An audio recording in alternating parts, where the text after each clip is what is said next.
بسم اللہ الرحمن الرحیم۔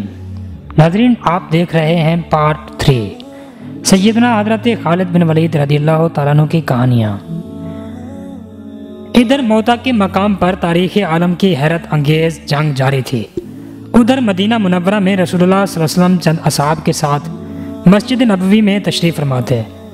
اللہ نے میدان جنگ کا نقشہ آپ صلی اللہ علیہ وسلم کی آنکھوں کے سامنے کر دیا تھا، جسے دیکھ کر آپ کی آنکھوں سے آنسو رواں تھے، اور آپ صلی اللہ علیہ وسلم میدان جنگ کا آنکھوں دیکھا حال بیان فرما رہے تھے۔ یوں فرما رہے تھے کہ اب جھنڈا زید نے سنبھال لیا، وہ شہید ہوئے، اب جھنڈا جعفر نے اٹھایا، وہ بھی اللہ کو پیارے ہو گئے، اب جھنڈا عبداللہ بن رواحہ نے تھاما اور انہوں نے بھی جان راہ اللہ میں قربان کر دی۔ آپ صلی اللہ علیہ وسلم ایک لمحہ رکے اور پھر فرمایا کہ اب جھنڈا اٹھایا اللہ کی تلواروں میں سے ایک تلوار، اور اس کو فتح حاصل ہوئی۔ اس کے بعد آپ صلی اللہ علیہ وسلم نے اپنے ہاتھ دعا کے لیے اٹھا دیے اور اللہ کے حضور یوں دعا فرمائی کہ اے اللہ، خالد تیری تلوار ہے، اسے ہمیشہ فاتح رکھنا، یعنی خالد تیری تلوار ہے، اسے ہمیشہ فاتح رکھنا۔ یہی وہ معرکہ حق و باطل تھا جس میں حضرت خالد رضی اللہ عنہ نے اپنی بے مثال شجاعت، حیران کن جنگی حکمت عملی اور قیامت خیز تلوار بازی کے باعث رسول اللہ صلی اللہ علیہ وسلم سے سیف اللہ کا لقب پایا۔ مکہ کے گرد و نواح میں بہت سے بت کدے تھے، جن میں سے سب سے بڑا بت عزا کا تھا۔ عزا کو مشرکین طاقت اور خوشحالی کی دیوی جانتے تھے۔ مشرکین پتھر کی اس لاچار دیوی کے حضور طاقت کے حصول اور مالی آسودگی حاصل کرنے کے لیے چڑھاوے چڑھاتے اور گڑ گڑاتے تھے۔ عزا کا بت وادی نخلا کے ایک معبد میں رکھا تھا، جو مکہ سے 10 میل دور بستان عامر کے باغ میں واقع تھا۔ اس معبد کا انتظام بنو شیبان کے سپرد تھا۔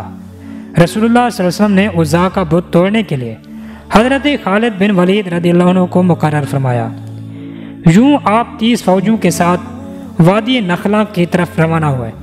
حضرت خالد بن ولید 25 رمضان المبارک کو اس معبد میں داخل ہوئے اور سامنے چبوترے پر رکھا عزا کا بت ایک ہی وار میں زمین بوس کر دیا، اور حضور علیہ الصلوۃ والسلام کی خدمت میں حاضر ہو کر خبر دی کہ عزا کو خاک میں بلایا، کہ عزا کو میں خاک میں ملا آیا ہوں۔ رسول اللہ صلی اللہ علیہ وسلم نے فرمایا کہ نہیں خالد، تم عزا تک نہیں پہنچ سکے، واپس جاؤ اور اصلی بت کو توڑو۔ دراصل مشرکین نے طاقت کی دیوی کی حفاظت کے لیے 2 بت بنا رکھے تھے، ایک اصلی اور دوسرا نقلی۔ حضرت خالد رضی اللہ عنہ رسول اللہ صلی اللہ علیہ وسلم کا حکم پا کر فوراً واپس پلٹ آئے۔ آپ کو واپس آتے دیکھ کر معبد جاتے جاتے وہ عزا کے گلے میں تلوار لٹکا گیا کہ طاقت کی دیوی خود ہی خالد بن ولید سے نمٹ لے گی۔ حضرت خالد رضی اللہ عنہ عزا کے اصلی بت کو توڑنے کے لیے آگے بڑھے تو ایک لڑکی نے بازو پھیلا کر آپ کا راستہ روک لیا۔ آپ نے پہلے وار میں اس کے سر کو تن سے جدا کر دیا اور دوسرے وار سے خوشحالی اور طاقت کی دیوی پاش پاش کر دی۔ فتح مکہ سے 15 روز بعد حضور علیہ الصلوۃ والسلام کو خبر ملی کہ بنو ثقف کا حکمران آس پاس کے ساتھیوں کے ساتھ مل کر مسلمانوں کے ساتھ فیصلہ کن جنگ کی تیاری میں مصروف ہے۔ آپ صلی اللہ علیہ وسلم 12,000 مجاہدین کے ساتھ اس خطرے سے نمٹنے کے لیے 27 جنوری 630 عیسوی کو مکہ سے روانہ ہوئے اور 31 جنوری کو حنین کے قریب ایک گہری وادی میں اتر گئے۔ تو ناظرین، مالک بن عوف نے مسلمانوں کی آمد کی خبر پا کر انتہائی چالاکی سے کام لیتے ہوئے اپنی فوج کو وادی کے بیچ و خم میں یوں چھپا دیا تھا کہ مسلمانوں کو اس کی کانوں کان خبر نہ ہوئی۔ 1 فروری 630 عیسوی کو اسلامی فوج کا ہراول دستہ، جس کی قیادت حضرت خالد رضی اللہ عنہ کر رہے تھے، گھات میں چھپے دشمن سے بے خبر وادی حنین کے تنگ درے میں داخل ہوا۔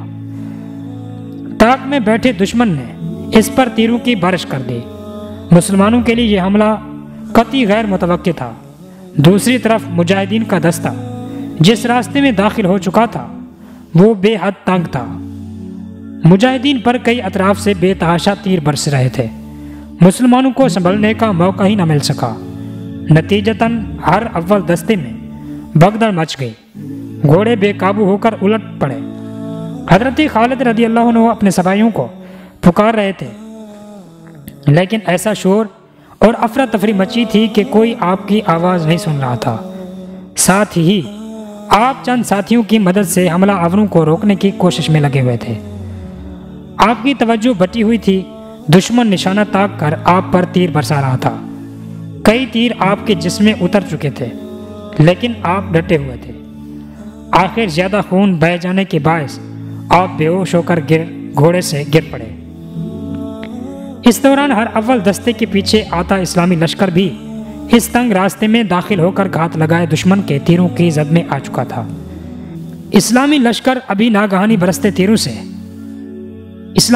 بھی اس تنگ راستے میں داخل ہو کر گھات لگائے دشمنوں کے تیروں کی زد میں آ چکا تھا۔ اسلامی لشکر ابھی ناگہانی برستے تیروں سے نہ سنبھلتا تھا، شکست کھا کر پسپا ہوتا۔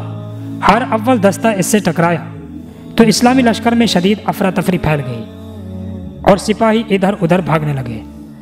اس وقت اگر کوئی میدان جنگ میں ثابت قدم تھا تو وہ رسول اللہ صلی اللہ علیہ وسلم اور ان کے چند جان نثار اصحاب، جن میں حضرت ابوبکر صدیق اور حضرت عمر، حضرت علی اور حضرت عبداللہ ابن عباس رضی اللہ تعالیٰ عنہما شامل تھے۔ اس وقت چند مسلمان سپاہی بھاگ رہے تھے اور دشمن ان کا تعاقب کر رہا تھا۔ اس نازک موقع پر حضرت علی رضی اللہ عنہ نے کمال جرأت سے کام لیتے ہوئے حملہ آور دستے کے سالار کو مار گرایا۔ کئی دوسرے صحابہ بھی پلٹ کر اس دستے پر ٹوٹ پڑے۔ زبردست جھڑپ کے بعد بنو ثقف کا یہ دستہ بھاگ کھڑا ہوا۔ اسی دوران رسول اللہ صلی اللہ علیہ وسلم کی نگاہ درے میں پڑے زخموں سے چور بے ہوش خالد بن ولید پر پڑی۔ آپ صلی اللہ علیہ وسلم ان کے پاس تشریف لے گئے اور ان کے جسم پر سے پاؤں تک پھونک ماری، جس پر حضرت خالد رضی اللہ تعالیٰ عنہ بھی آپ ہوش میں آ گئے۔ تو ناظرین، یہ تھا پارٹ 3۔ امید ہے کہ آپ کو پسند آیا ہوگا۔ اگر پسند آئے تو ویڈیو کو لائک لازمی کر دینا، اور ابھی تک ہمارے چینل کو سبسکرائب نہیں کیا تو مہربانی کر کے ہمارے چینل کو سبسکرائب کر دیں اور ساتھ میں بیل کے آئیکن کو بھی پریس کر دیں تاکہ ہماری ہر نئی آنے والے اس طرح کی معلوماتی ویڈیوز آپ تک جلد از جلد پہنچ سکیں۔ تب تک کے لیے اللہ حافظ۔